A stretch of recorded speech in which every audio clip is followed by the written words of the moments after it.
And now, you're tuned in to RBLR, the home of Tampa Bay's RBLR Sports. Hello, everyone out there in Tampa Bay and beyond. This is James Knowles coming at you for the RBLR Sports podcast. I am here tonight to cover the Rowdies, even though I would probably not do that if I had the choice. Yeah. Carlos, what about you? How are you feeling about our own choices today? You don't have the choice. Did you? Was that in the contract that we signed with Eureka? It's in the contract. We unfortunately, I don't remember what contract you signed. I just know that at this point, Eureka owes me I think $3 billion, something like that. Yeah, it's all in back. It's all back tax, he says, and I'll eventually get it.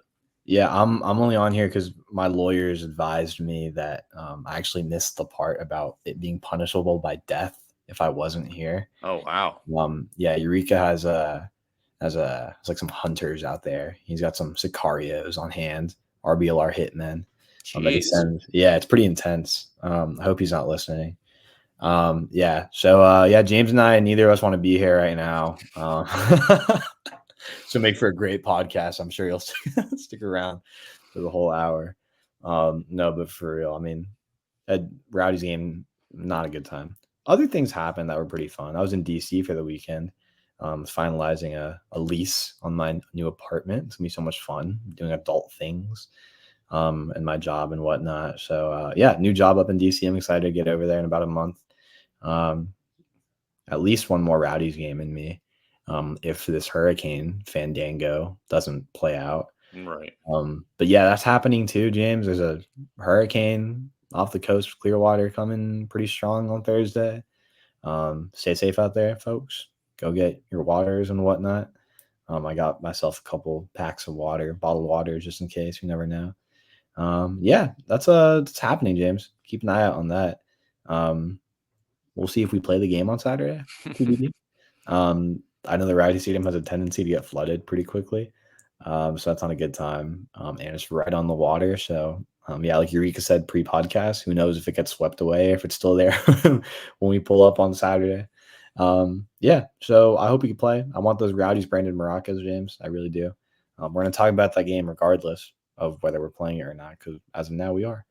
So I'm excited to talk about that more so than I am to talk about the Charleston game. Yes. And long-winded way of saying the Hurricanes have had their way with us this week in Tampa. USF got blown out by the Miami Hurricanes. That's right. That was funny, right? Yeah, that's a good one. That's a good one. Thank you. I was kind of crafting that in my head as it came out. I'm just waiting for your I'm waiting for the prop that you pick for tonight. I wish I had I should have grabbed the big shutters, the metal shutters I'm putting over our windows. Just pull up with that gigantic piece of metal in here. But yeah, no prop today, James. Georgie Kristoff bobblehead. Okay. Will that do? I mean, that'll do for me. Yeah, there's news. I mean, Leo Fernandez might break that appearance record this Saturday. So that's right. That's mildly relevant. James, how are you doing before we talk about any other Rowdy stuff? What's going on in the world of James Knowles at RBLR James K on Twitter, by the way? Yes, I am also doing my basic preparation for a hurricane that at this point doesn't look like it will probably affect us too much, but of course it's too early to say that for sure. So we're going to, just as Carlos did, keep our fingers crossed. Unfortunately, Carlos, we have already lost the chance to keep our fingers crossed for Battery. Great segue from me there. This past weekend, the Rowdies lost to Charleston while Nick Markanich actually set a goal-scoring record for the Battery. Congratulations to him, I guess, but whoop-de-doo in my actual thoughts. Yeah. Our own standings were updated because of this result. So, Carlos, you sit on 14. I have sneakily snuck my way up, and I am on 13 points ahead of Eureka with 12. I'm still gonna win. I don't really care. Yeah, we could just get this part. I will say to this point, I might have to start going a little more pessimistic as we come up on the last few games. Maybe I spoil my Louisville result, and say well maybe I'm gonna have to predict a more James-esque result for that one if I am to maintain the lead that I do have, which as we've pointed out is quite slim. But still confident nonetheless. It's my title. It's already in my hands, James. Well, there is some punishment at the end. I'm sure that it is within our contracts. We don't know. Whoever loses ultimately will have to face that. So Sure. if you have any suggestions, also you can tweet or reply or whatever, send them to us on whatever podcast platform you use to get at RBLR Sports. 24 hours in downtown Orlando. It's your punishment. without a change of clothes or just 24 hours in Orlando, no phone, no wallet. You just have to stay there and exist in that space for 24 hours. I wouldn't put my worst enemy through that. So unfortunately, one of you will have to do that, either you or Eureka, but well, stay tuned to see how our predictions turn out for the rest of this evening when we go through the preview versus Hartford. As you said, Carlos, we might not actually get to see that game, but we will at least predict for it.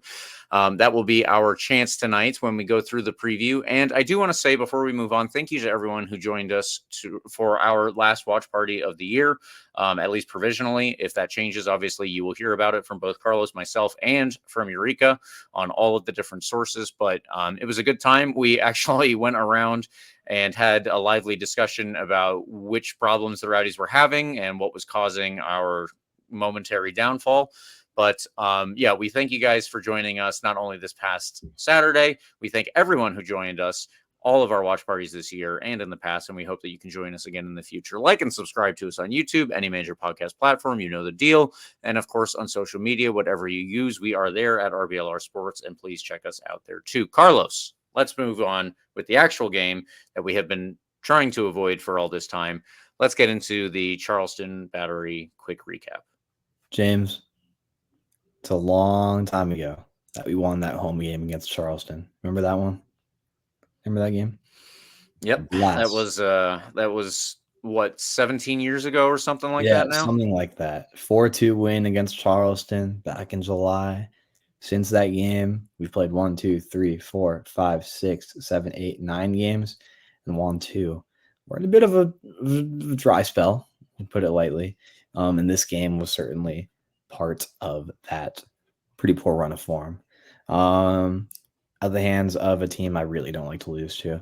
Jordan Farr was in goal. Manjoma was in that back line with Kleemann and Jordan Doherty, which James has started referring to as Jodo in our notes here. So I'm going to start calling him Jodo going forward. Bender, by the way, got the start at what looked like the wingback spot. Correct me if I'm wrong, James. Kind of interesting for him. I thought that really wouldn't be a position we'd ever see him in. But yeah, he seemed to get the start over Nyangabire, who'd gotten several starts in the last few games. Hilton and Nate Worth were between him and Blake Bodley, who's at the left wing back spot. Nate Worth got the start, obviously pretty fun for him. Good for him to continue getting pretty good starts and decent performances most of the season.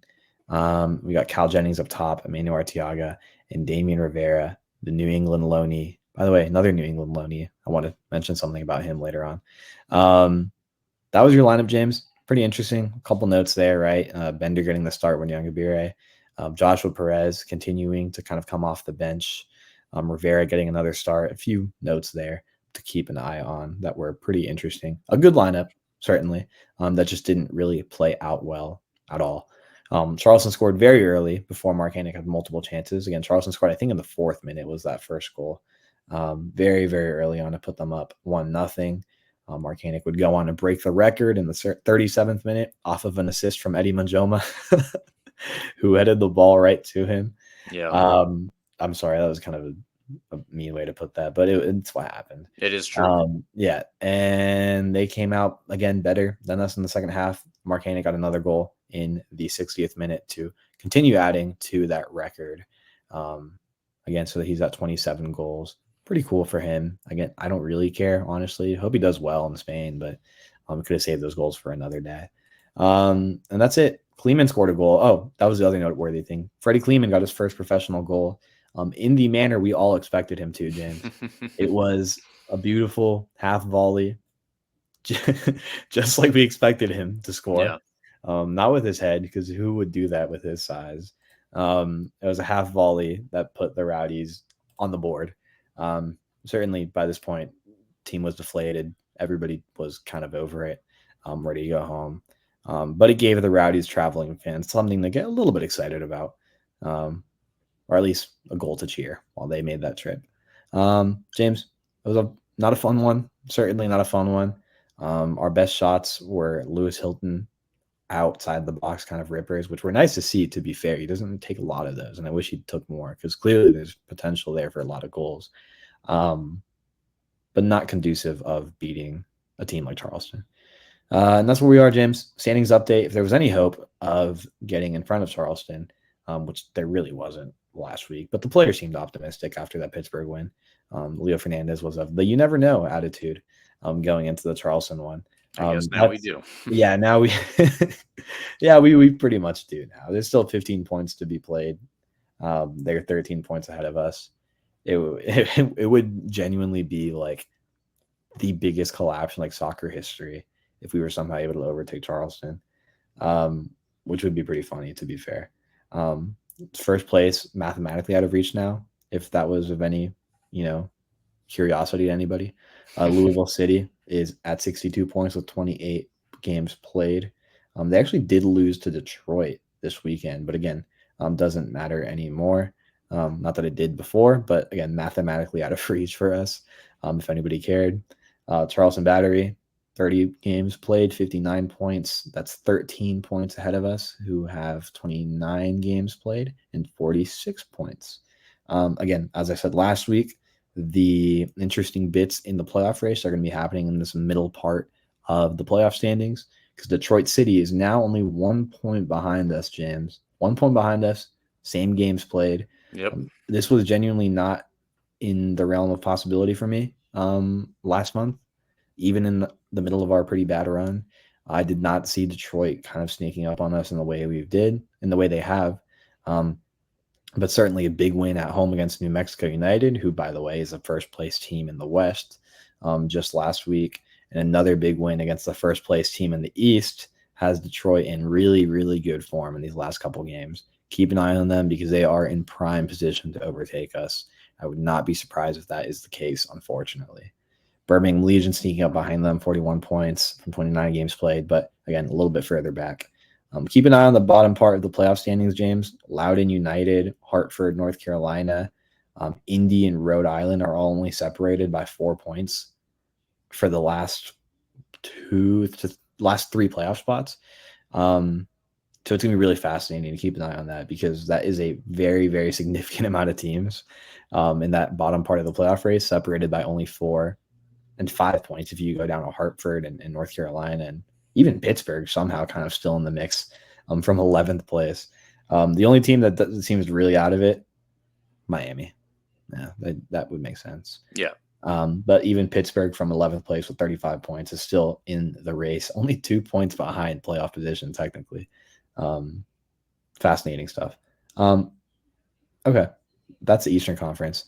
I don't really care about the West, James, but if you care, New Mexico is still in first place with 57 points from 29 games played. Colorado Springs have 45 points. They're in an incredible run of form. Remember, they started with like 5 losses in a row at the beginning of the year. Mm-hmm. That's very much in the past now. That's a team that was able to turn it around incredibly. 45 points from 29 games. They have overtaken Sacramento Republic, who has 44 points with a game in hand of 28 games, and Memphis with 43 points from 29 games played. Okay, I'll admit, some interesting storylines in the West. I don't really care, though. Las Vegas was kind of making their way up, too, by the way. Still holding on. Phoenix trying to make their way back after a couple really strange seasons, despite having a championship in there, by the way. Yep. Very, very interesting stuff. Okay, I take it back. I like the West Coast. There's some good games over there. I just convinced myself while I was talking. Won you over? Yeah, it won me over very quickly. Aiden Rocha plays over there. I love Aiden Rocha. And Juan Tejada is his teammate. They're so much fun. I hope they're doing well. That's the West Coast, James. Good conference, I guess. They're probably not going to win the league. It's pretty clear that apparently Detroit is even better than New Mexico United. So right, yeah. The champion's definitely coming out of the East. But we'll have to see who it is. Could be us. It could. But we have some stuff to fix. Let's talk about that, James. Let's jump into it. What do we have to fix, James? Solve the season. Figure it out. Well, this game obviously did not go the way that we wanted. I'll start by saying that it's overly simplistic, but it is also True, overly true. We started in a way. I think that we were a bit more of a 4-2-3-1 kind of deal this past weekend, which we might as well switch things up in the formation because obviously things are not going the way that we want anywhere else on the field. Should at least try something new. Eddie Manjoma was the right back, and Cal Jennings was the nominal right winger with Ben Bender almost as like a number 10. What the But hell? Cal Jennings, I would say, did not have the best time in that role. I don't think that he was the most effective. And behind him, sad to say, because I have actually talked a lot of positive stuff about this guy over the course of this year. Since we signed him unexpectedly and he became a more regular player unexpectedly, Eddie Manjoma has done well. But this past, I think that he was directly responsible for both of Charleston's first 2 goals. If not, maybe it was the second and the third. I'm forgetting the order of things. But obviously he did not have the game that we wanted. And frankly, though, neither did anybody else around him. Lewis Hilton and Nate Worth were not effective enough in their role. And if we do a little rewind, cut back about a week ago now to when you and I were recording the preview to the Charleston game, we talked about how the players that are up top for Charleston, obviously they are good enough and they are in such a good vein of form right now that they are going to get shots off. They are going to get good pop shots, even if that's what we actually kept them to and didn't give them any good opportunities. That was out the window pretty early on, not only because they scored early, but they were dominant. Charleston, were dominant from just about the first minute, I would say. I said that to try to maintain a good score line, maintain something where we could possibly get something out of this game, we would have to put pressure on Charleston's back line and Charleston's 2 midfielders, especially Chris Allen and Jay Chapman, because those are the 2 players that have been pulling the strings this year. And wouldn't you know it, we didn't do that at all. Jay Chapman was able to find a ton of space in this game. And with that space, he was able to pick out all the passes that he needed to give Nick Markanich and MD Myers very good chances, and they took advantage. It was actually Juan David Torres who took advantage in the first place, but MD Myers set up Nick Markanich for the second goal of the game, which was Markanich's 26th of the year. Yeah, 26th of the year. And then after that, he got his 27th when the game was already well out of hand, and we had no hope of coming back, unfortunately. So, we did not do the basic things that we needed to do, which, like I said before, was just to put pressure on the other players as opposed to allowing them to create chances for the guys who are in the best form, literally historic USL championship form right now. I saw another stat, I believe it was from John Morrissey, might have been somewhere else, but combined, MD Myers and Nick Markanich are also, in addition to Nick Markanich being the best striker in the history of this league, he and MD Myers formed the best striking partnership in the history of this league. So keep in mind both of those stats, or don't keep them in mind. It really doesn't matter at this point because we're past the game. Don't care. There you go. Georgie Christoph better. There we go. Better. That's good to point out. But Jay Chapman obviously had all the time in the world, like I said, and we did not put him under any type of pressure, really. Charleston was able to move us from side to side and then give him the space to put it back right onto the other side that we had just vacated. And Eddie Manjoma was the one who, unfortunately, his header into Nick Markanich's right into his, volley height. It was the perfect assist. Unfortunately, it was for the wrong team, but he was the one who mainly did not benefit from the fact that everybody in front of him had failed to do their jobs defensively. So it was Eddie Manjoma's fault in that sense. It was obviously more than his fault in the sense that we gave up the goal. And I think that Eddie Manjoma has a lot of good qualities to him. I think that he'll be able to turn this around, but it's not just on him. It's going to be on more than just him for us to start winning anything, obviously. He came off before halftime. I don't know if that was an injury thing. I didn't really see that he was possibly injured.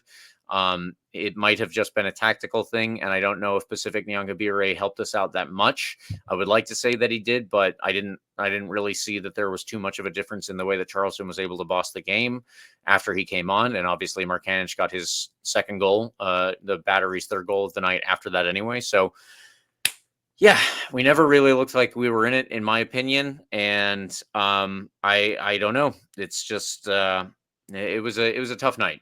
It was a tough night. Yeah, like I said, I was keeping an eye on and watching USF Miami, and just green and gold in general was struggling. It was not fun.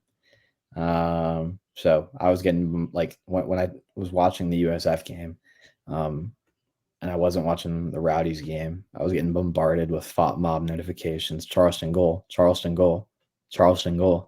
Yeah. I'm sitting there and I'm like, all right. By the end of the game, I didn't even see the Kleemann goal. I didn't want to watch it anymore. We were down 3-0. But again, congrats to him for scoring that goal, and again, the manner in which we all expected. The how tall is he? Let me check this. The 6'4" center back.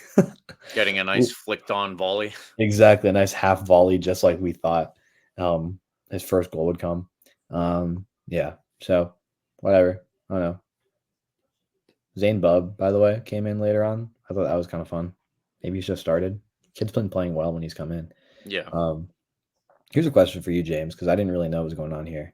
Nyangabire comes in for Manjoba in the 44th minute, right? What was the formation we were running? Where did he get slotted? Because he's not a center back. He's not a right back. Yeah, no. What was going on there? I think that we switched things up at that point, and I think that that's where we were, at least in the second half, a little bit closer to the three at the back that we've seen. And it looked again to me like Blake Bodley had taken up that role where he was filling in for Aaron Guillen at times. It did change, and I got to admit that my first viewing of the second half was at the watch party where we were all having the aforementioned discussion about all of the problems that are going on with the Rowdies. So I missed it there. But on the replay, it did look like Blake Bodley was mostly filling in that Aaron Guillen role, as far as I can remember. But yeah, I would not, as I said, when that happened in the past, I wouldn't say that that's his strongest role, but at that point, Charleston had already won the game. I think that they were taking their foot off of the pedal in terms of trying to score more goals and run up the score against us. I think that Nick Markanich was left on long enough that he could try to find a hat trick if he was capable. He ultimately was not. So I guess that's something that we can hang our hat on. We didn't give up 3 goals to him specifically, even if we did give up 3 goals. And yeah, I think that finding players to fill in either the roles that we had previously is necessary, or we need to find something that's entirely different.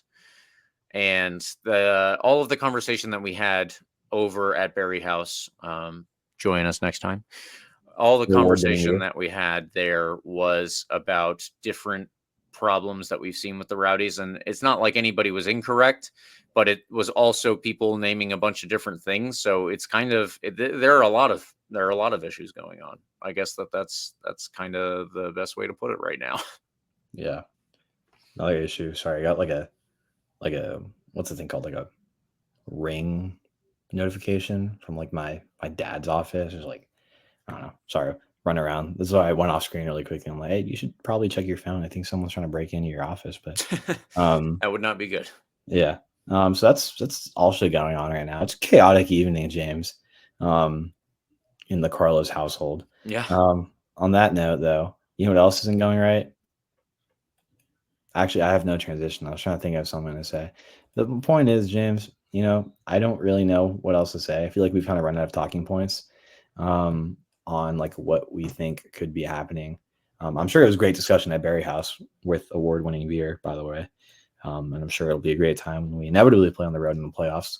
When we do, who knows, maybe another watch party where you should join us for award-winning beer. Yeah, I have no more talking points. I'm out. Like, I really am. I'm curious about kind of the thought process behind this formation, with Bender kind of out there in that whatever he was doing, Kyle Jennings in that wing role, like you were saying. There's, like you said, kind of like an awkward 20 minutes of when Young Gabire came in and the formation was kind of wacky and Bodley was back there and who was on the left side and Rivera. There's a lot of movement, which is good. Like, it's good to have a team that's that mobile. That's what's the word? Not mobile. Like adaptable, right? Mm-hmm. Good to have a team that can have a lot of guys that can be in different roles, a bunch of utility guys. We also don't want everybody to be a utility guy, right? Right. You want people to be really good at the positions they're in, and you want them to kill it, right? And that just hasn't really been the case. I mean, these are really good players, James. This roster, I still believe, is on paper, I think, still better than Charleston's roster. The starting 11, you compare them like, player for player. Obviously, the form they're in is different. But if you just looked at this team before the beginning of the season, you look at the Rowdies roster and Charleston roster, I'm still taking the Rowdies roster just based on the players on there. It's up there with the Louisville roster. But Charleston is just playing so incredibly well. And we didn't know the type of form this kid Marcanic would be in, by the way, which is obviously, a totally different modifier here. So he single-handedly is a game changer. So obviously, whatever team has this kid is going to be in a great position to win. And on top of that, like you said, MD Myers has been playing incredibly well. The unspoken hero of this team is Juan Torres, who's been having an incredible season as well behind MD Myers and Marcanic. So you're talking about a front three that is all three people, like, very incredibly impressive, supported by an Arturo Rodriguez. Very, very, very informed team. That's the only way you can put it. They're very good. And this is honestly my favorite to win the league right now, the playoffs and everything. I think they're playing better than Louisville. I think Louisville probably has a better team, but this team, as it is right now, would run over Louisville. Right. I think that's probably a good shout. Yeah. So all that being said, maybe I should have predicted a loss because I don't know what I was thinking. It's just frustrating because, like I said, the talent on this roster is very good. And it's just frustrating not to see him even really compete with Charleston. It was a bloodbath for Charleston. I think our one goal is kind of unfair to how the actual game went. The game was more indicative of a 3-0 win than a 3-1 win. Mob says we didn't create any big chances for whatever that's worth. We were outshot heavily by Charleston. They held on to the ball more than us. Like, it was just, there was no point when we were really like, oh, okay, now we can do it. Because the air was taken out of that Rowdy squad 4 minutes into the game. Yep. And you could see Jordan Farr slamming his fists repeatedly into his legs. Like, he's pissed off. Like, that's the attitude of the team right now. I'm more than sure. And I know, I'm randomly concerned for Leo Fernandez because I really want him to have like a memorable record-breaking night on Saturday, pending the hurricane. And he's the type of guy that wouldn't enjoy it at all, obviously, if we lose, if we're still in this form. He wants to turn things around. That's the attitude of the whole team right now. And it was kind of just like, I don't know what the right word for it is.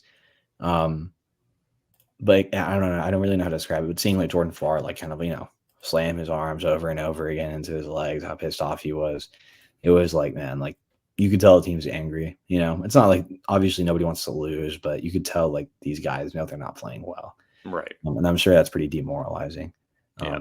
So that sucks. I don't really have much to say. I mean, Eddie Manjoma, like, had not a great game, like we talked about. I don't know where he was looking on that first goal. Juan Torres was so wide open. It was crazy. With a great finish. Again, this kid, this guy is very, very good at soccer. Right. He's very good at soccer, and he goes under the radar because Charleston has MD Myers and Marcanic. He scored a wonder goal against us. Remember when we played him at home? Guy's good. Manjoma, I don't know what he was looking at, where he was thinking, where his head was at. Kyle Jennings' best opportunity of the game was a shot that went like wide left 7 minutes into the game, on a ball that just randomly deflected and put him in front of goal from a pretty tight angle, to be fair, but he didn't even get it on target. Like it just wasn't great all around. Again, our best opportunities other than the Kleemann wonder goal half volley was like 2 or 3 different Lewis Hilton shots from long range. And again, good to see. Like, I like seeing that as a fan. I want Lewis Hilton to kind of rip some of those shots, but clearly those aren't going to win you the games against Charleston, against Louisville. Hell, at this point against Detroit City, right? Yeah. I mean, I could save my thoughts about the playoffs for a little bit from, maybe a little later on, but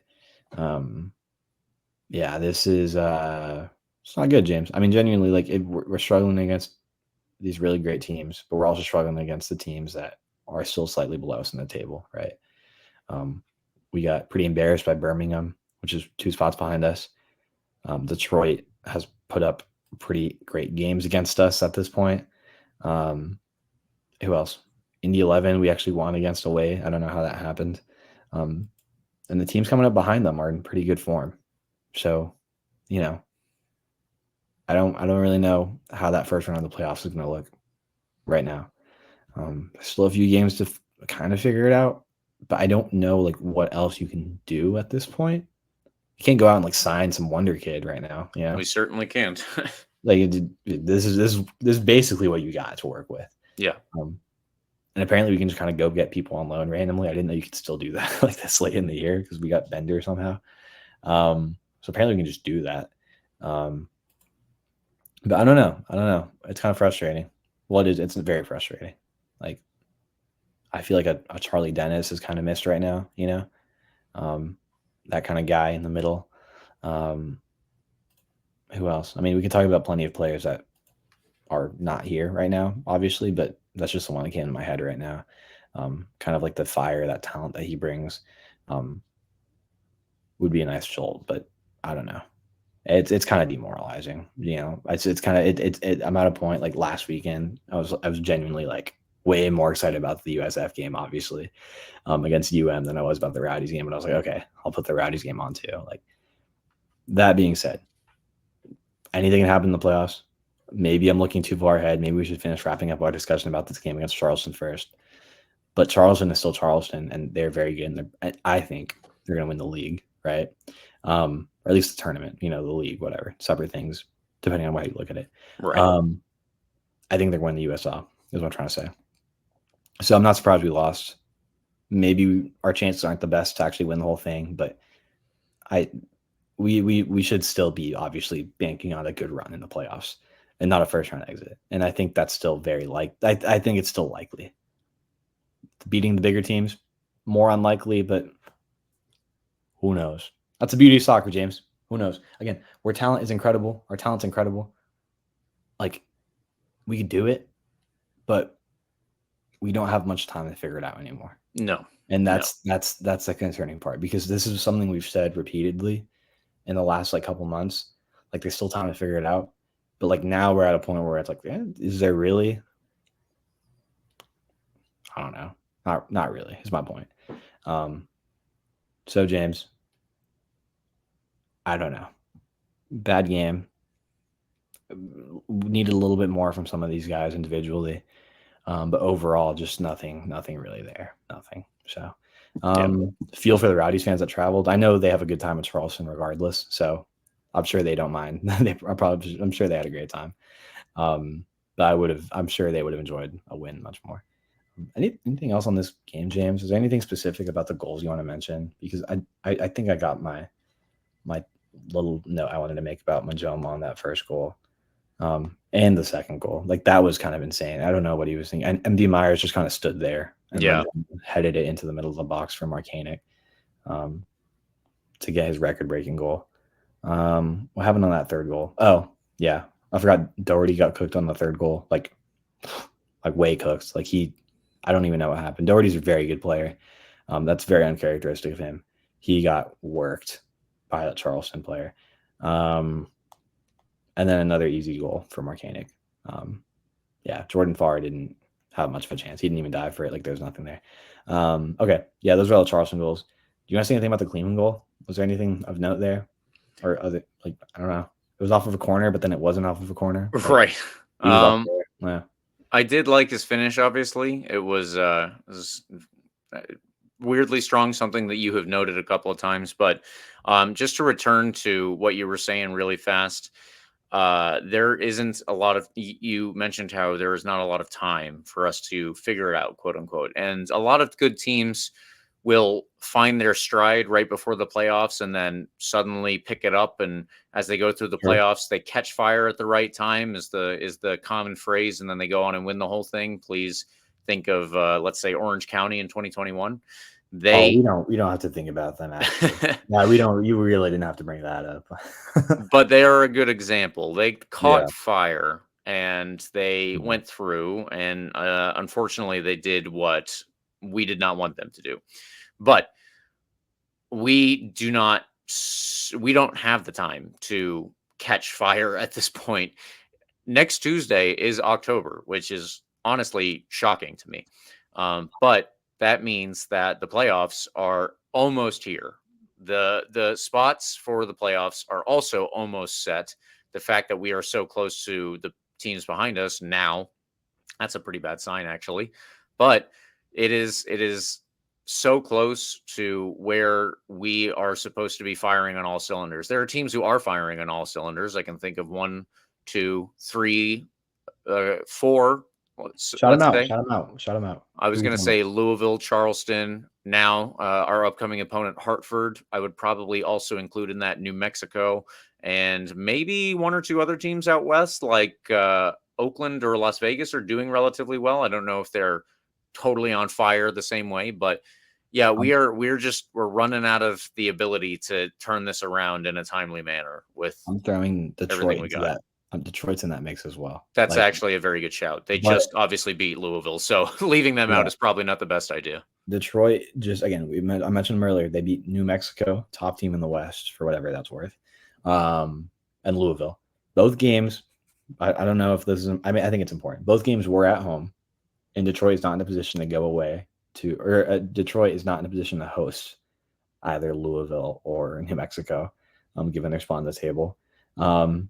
So maybe that's a different result if they go to New Mexico and Louisville. I certainly think it's a different result if they go to Louisville. I think Louisville is a much better team, and they almost certainly beat them in Louisville. Yeah. But they still beat them at home, and they're very good. So they're full of confidence right now. It's a team that is in position-ish to get they're in a position to get a home game. I'm glad they moved up the table slightly, so it's not a team that we would see in the first round, hypothetically, because I thought that would be the case earlier this season. It looked like we'd get Rowdies Detroit in that first round of the playoffs, and that was not a promising game for us. So hopefully we have a softie to open up the playoff part of the year. Yeah. Maybe it gives us an extra game to catch fire, like you said. So it could happen. This is much better team roster wise than whoever was on the Orange County team in 2021. What's that one guy, the striker, the one that was really good, Ronaldo Damas? Yeah, was it him? I'm thinking about was Ilowski on that team, or was he later on? It wasn't the Ilowski that scored a bunch of goals and then moved to Denmark. Okay, different. Okay, whatever. Point being, this Rowdies there are multiple of the Ilowskis though.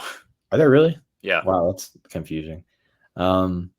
Yeah, so this roster much better than that Orange County roster. So if they could do it, why not us? Is my point. Okay.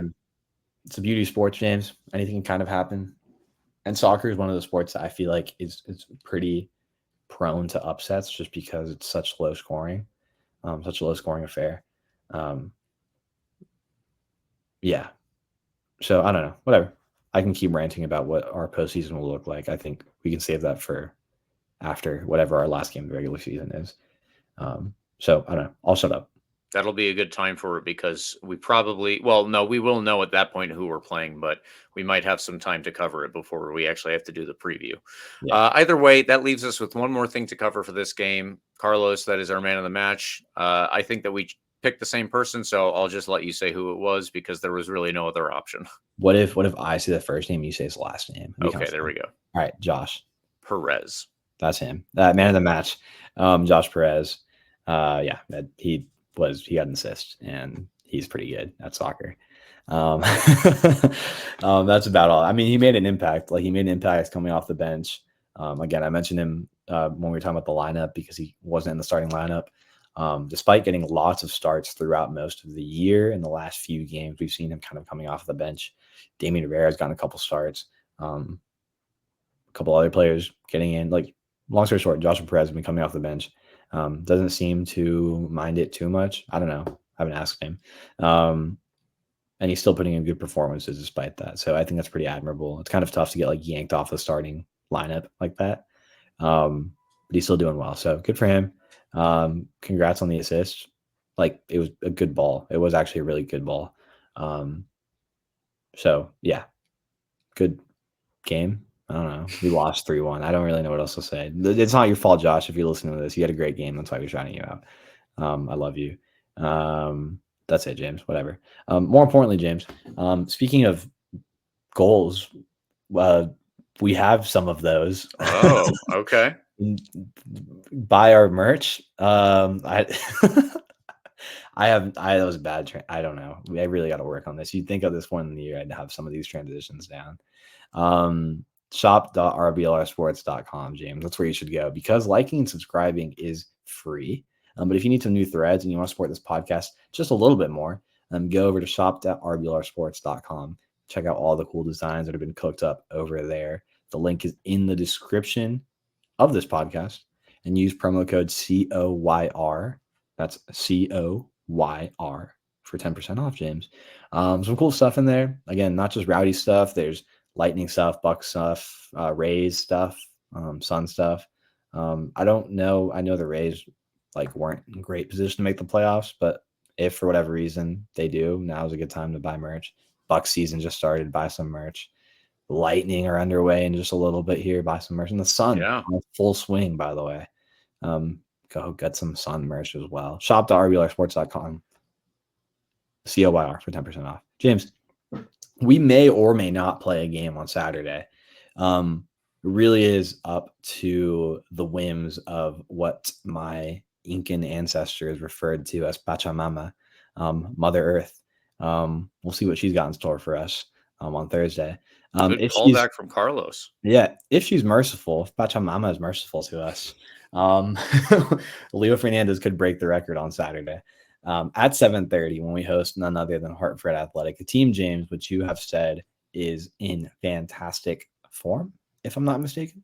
Mm-hmm. They're in ninth place. They're just out of the playoff spots on goal differential, so they're desperately going to need a win here. The Rowdies certainly have stuff to play for now, only being 1 point ahead of Detroit, so expect this one to be a really good one, I think. Or a nail biter. Yeah. For us, a nail biter. For the casual fan, this would be one to tune in to. Yes. Certainly. Yeah. This was going to be a fun one for the casual fan. Hartford is in pretty good run of form, like we said. They're currently on a 7-game unbeaten run, and they've won their last 2 against Miami FC. Whoop-de-doo. They won 3-0. More importantly, against Oakland Roots, a pretty decent team out west. They beat them 2-0. Yeah. So they're in pretty good run of form. Good players on that roster that have kind of been figuring things out after a pretty shaky, a very shaky start to the year, very shaky part of the middle of the year. They've had a bad season, really, by all accounts. And literally in these last 7 games, have crawled their way back into. Yes, exactly. So this is a very, very recent thing. When we say they're in a recent run of form, we're talking about literally the last 7 games, because they otherwise had a very terrible season without this last part of the year. So good for them, I guess. It'll make for an interesting game, like I said. And again, keep an eye on that bottom part of the playoff spots in the East, because like I've mentioned multiple times now, it's literally just 2 points separating the 8th place team from the 11th place team. That's incredible. There's a lot of movement to be made down there. Yes. So that's gonna be really fun to keep an eye on. Genuinely a lot of fun.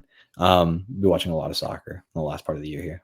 Lineup looks pretty typical for them. Renan Ribeiro in net behind Michael DeShields, Jordan Scarlett, former Rowdy, Joe Farrell, and Tristan Hodge.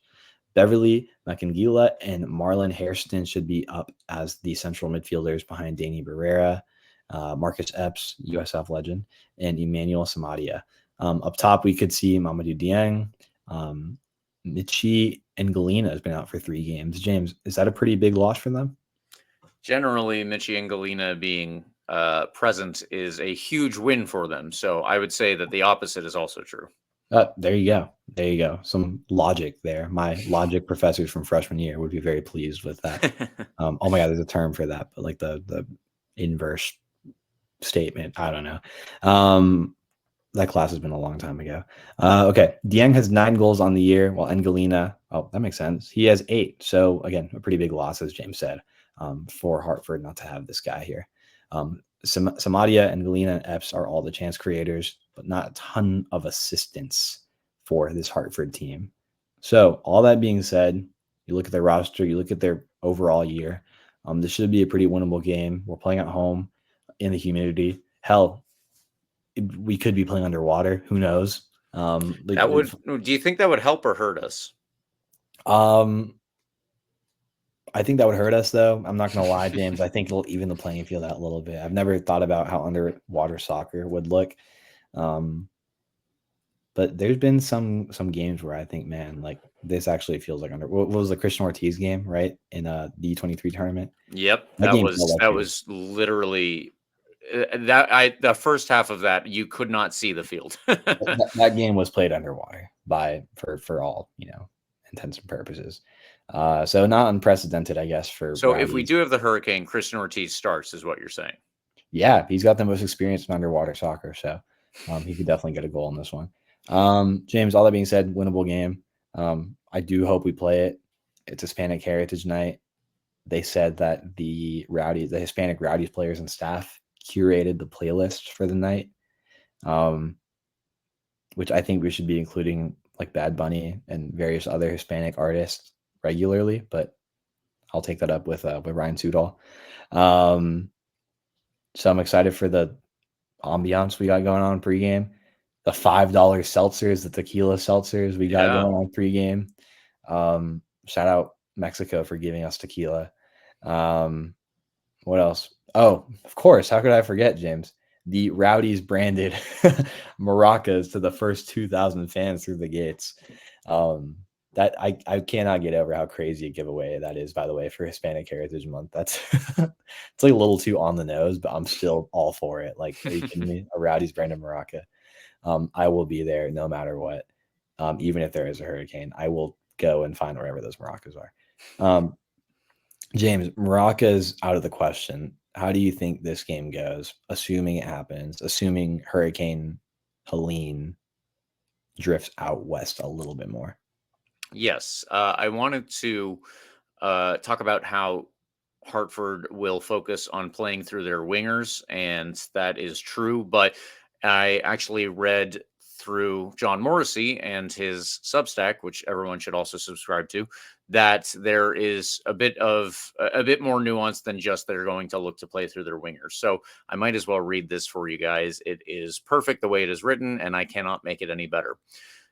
From John Morrissey, since mid-August, the onset of that streak, Hartford has the 7th best expected goals in the USL. They've earned the 2nd most points behind only New Mexico United. Hartford has put up nearly 13 XG expected goals and allowed just 3 actual goals. Both numbers are top 3 marks. Burke has this team playing like a genuine contender, not just a doomed also ran.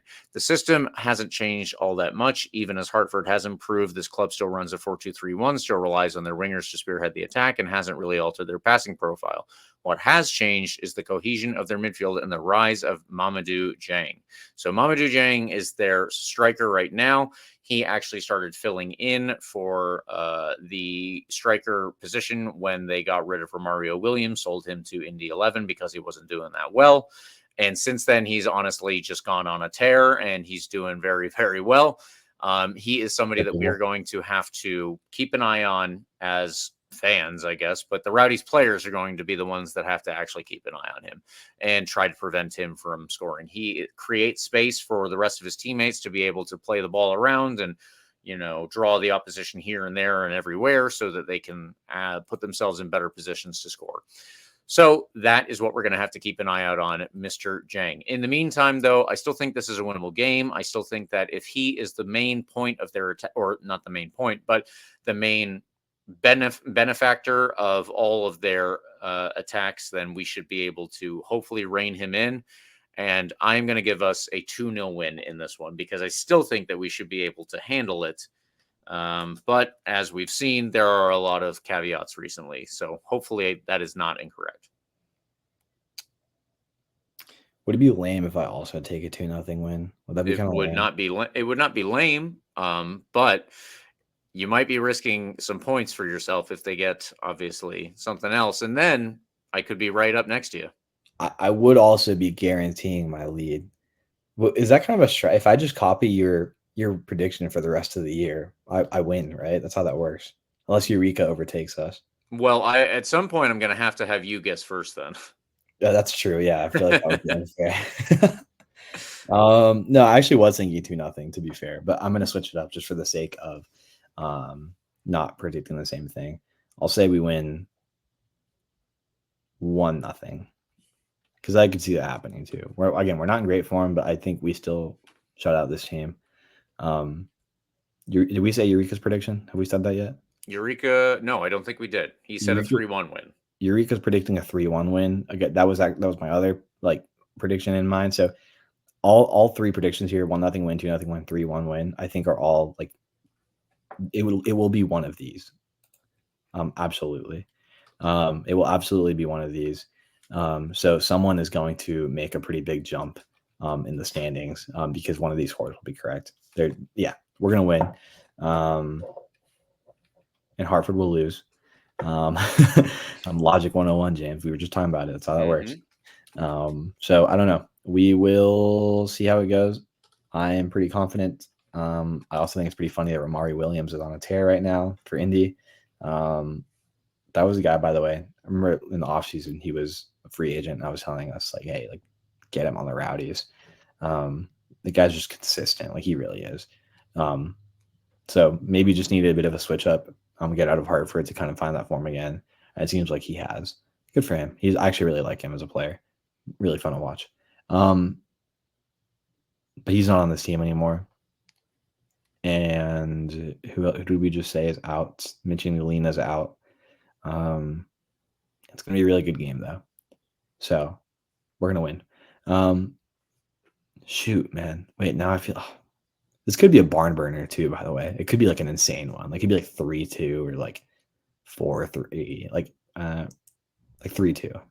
But that's all I'm going to still compare to the 1-0 win. It's just going to be intense because Hartford's going to come out, and I don't think there'll be a team that sits back or anything. No. It'll be pretty open. Still 1-0 win. That's what I'm going to go with. James, anything else on this game? Nope. I think that we have covered it. We are prepared. Yeah, I did ask Eureka pre-pod going on. I'm so tired. Before we started the podcast, if I could predict game postponed as my result and see if that counts. But I can't risk it. If everybody else is predicting wins, I'm going to go with a 1-0 win. But I don't think it's a bad prediction based on the spaghetti models and News Channel 8. Okay. Anything else here? We're good? We're good. Shout out Hartford, Connecticut. It's a place. I don't know. I haven't heard. I've literally never heard of anything going on in Hartford, Connecticut. What goes on over there? I don't know. Dude, I don't even know. I couldn't tell you a single thing about Hartford, Connecticut. I was literally thinking about this the other day. I was like, would I ever go on a road trip for a Rowdies game in Hartford, Connecticut? Probably. I'd probably wait for Rhode Island. Yeah. I genuinely don't know what goes on over there. What a weird place. Okay, James. Speaking of my transition games week today, extra time. There's a hurricane, and that's happening. We're gonna get rain regardless of whether it steers left or right. We're certainly gonna get a lot of rain. Stay safe out there. Get your water, get your basic preparations ready. Follow the evacuation orders, yada yada.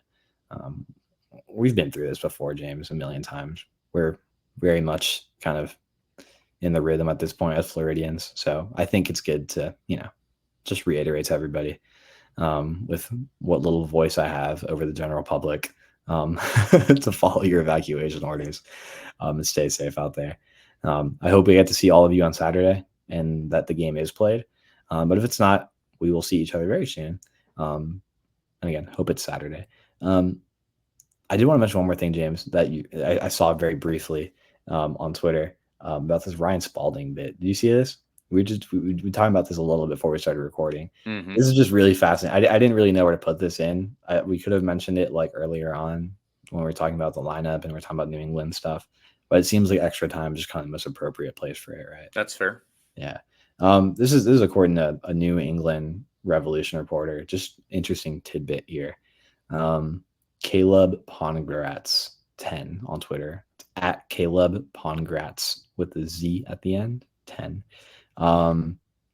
Yeah, he was tweeted out a couple hours ago that Ryan Spalding trained with the New England Revolution 2 today, as in like the B team of New England Revolution, not like New England Revolution as well. New England Revolution 2, the number. He hasn't made an appearance for New England Revolution, the senior team, since July 17th. Again, he was sent out on loan to us back in August. He was recalled less than a month later after just a few games with us, after we expected him to stick around the whole season at least. He was recalled for nothing, it seems. Very frustrating. It seems like he's pretty frustrated. I can't imagine he's enjoying playing for New England Revolution 2 over the Rowdies. I just think I just wanted to mention this because it seems really pointless.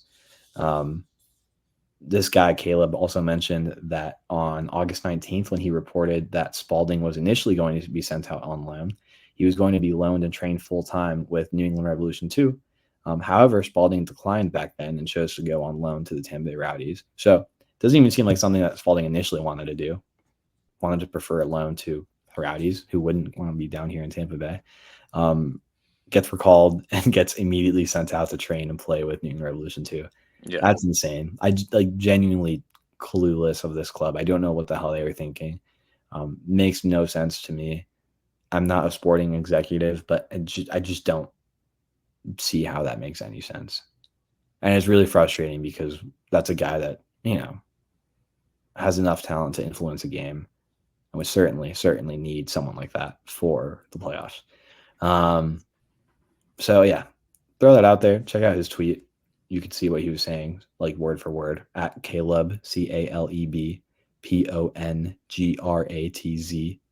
10 on Twitter.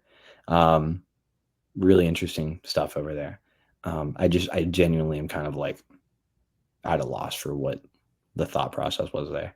I know they're terrible. I know everybody is kind of, not happy with them over there. Like just based on Twitter replies, it seems like the fans just kind of admit that New England Revolution doesn't make any sense. But this is just as particularly frustrating because more importantly than affecting New England Revolution, I frankly don't really care what happens with New England Revolution. Not really. I care about what happens to my Tampa Bay Rowdies. Yeah. And seeing, and also I care about a player who wore our shirt and played it in it very well and seems to care about the team a lot. I care about, his career and how it goes for him. And again, we're not really journalists. We're fans and first, right? Or fernalists. That's a word. We're fernalists, sure. So it's frustrating just on a personal fan level for me to see how Ryan Spalding is kind of treated right now. And especially how much we would miss him on a team that desperately needs all the talent it can get, all the form it can get going to the playoffs. Again, check out his tweet. It's interesting. You get more insight from him and some insight on how poorly run the organization is in New England. Shout out Robert Kraft, I guess. Whatever. Yeah, what a weird team. I don't know why they consistently continue to play in, what's the name of the stadium over there? The football stadium, Gillette Stadium? Yeah. I was going to say Foxborough. That's the city. Yeah. The attendance sucks. It's like one of the worst run teams. Like, I don't know. Whatever. It's frustrating. But something I throw in here, James, because interesting note, I'll throw on Twitter. Anything to mention on that? Any comments from James Knowles on this before I'm just kind of ranting about it myself? I mean, I'm similarly unhappy with the way that things played out, obviously. It seemed to me and all the world that could be involved that Ryan Spalding enjoyed being here. And I'm certain that he would prefer to play for a first team squad than a reserve team. I can say at least that much. He looked so happy in that press conference when I saw him after his first home game with the Rowdies. he looked so happy. He was so thrilled about playing with Damian Rivera, like down here, a guy who he knows well, from New England. They've played with each other for most of their careers. And they were so happy to like be down. Like, it was just, and there was no need to like ruin something that was going well for both of them. Or for New England. Like, he gets minutes down here. He's going to play a lot down here against good competition, not against MLS Next Pro. Like, this is insane. Genuinely is insane to me. But whatever. My inside sources, i.e. my girlfriend who knows more about MLS than I do because she's like big FC Cincinnati fan, says New England's like the worst run organization MLS, and it's like apparently widely known. So if I'm wrong, you can give her crap for it. But whatever. Annoying, but it is what it is, James. Yeah, that is true. Well, with that, though, we will be closing out the podcast and lamenting the fact that Ryan Spalding is still not in green and gold. Thank you, fans, for tuning in. Hopefully, we can get him back in the future. But either way, if you want to hear more information about the Tampa Bay Rowdies, including when or if Ryan Spalding comes back, please follow RBLR Sports on Instagram, Twitter, TikTok, Facebook, Threads, wherever else you are on the internet. We are probably there too. I am mostly on Twitter. If you'd like to get at me, I am at RBLR James K, and you can request or you can send me whatever suggestions you have for the loser of our RBLR Sports poll. So Carlos Eureka and I are currently trying to determine who is the worst at predicting results. We are on a Miami FC-esque run of form in terms of predicting results. Well, you and Eureka, I am more on a Louisville type of run in terms of predicting results as the first place inevitable champion. That I am. First place by 1 point, everybody. Just keep that in mind. 1 point in this prediction score is like 12 points. That's actually true. Like, it's inflation or whatever. It's obviously been very hard for any of us to make that up. Yeah, it's like the currency exchange, James. It's from prediction points to USL points is a lot. So I'm at Carlos CPA10 on Twitter. Follow me. We can talk about the Hurricane or USL football or Georgetown basketball. I don't know. I started watching like Australian football highlights on YouTube. That's pretty fun. They got a circle field. It's kind of crazy. I don't know. Talk to me about that too. At Carlos CPA10 on Twitter. There you go. And of course, please join us wherever you are, either via podcast or on YouTube. That's where you can see us talk about it, not just hear us. You can see all of Carlos's props, including a bobblehead this week. But please, signed Georgie Christoph bobblehead, by the way, just so you know. But either way, wherever you go, please join us and subscribe while you're there. For another week with a bad result and hopefully a better one coming up. Barring a hurricane, come on, you Rowdies. Stay safe.